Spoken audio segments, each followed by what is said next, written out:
No excuse will be granted that day. সেদিন আল্লাহ কোনো এক্সকিউজ গ্রহণ করবে না। সব পারো, হিন্দি তো ঠিকই কইতে পারো। হিন্দিতে কথা কইতে পারে না ছেলেপেলেরা? হিন্দি সিনেমা এমন দেখা দেখে হিন্দিতে কথা কইতে পারে। তো হিন্দি ভাষা বুঝতে পারলে, শিখতে পারলে আরবি পারলা না কেন? কোনো এক্সকিউজ, ওজর, আপত্তি সেদিন আল্লাহ গ্রহণ করবে না। আপনাদের স্মার্টফোন আছে কার কার হাতে দেখি?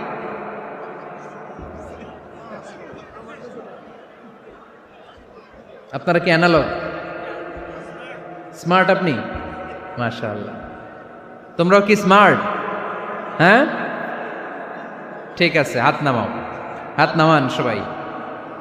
তো এই যে স্মার্টফোন আসছে স্মার্ট বানাইতে। যেই ফোনের মধ্যে কোরআন নাই সে আনস্মার্ট, ঠিক কিনা? যার মোবাইলের ভেতরে কোরআনের অ্যাপস আছে, ডাউনলোড করে অ্যাপস রেখেছে, সেই হচ্ছে আসল স্মার্ট।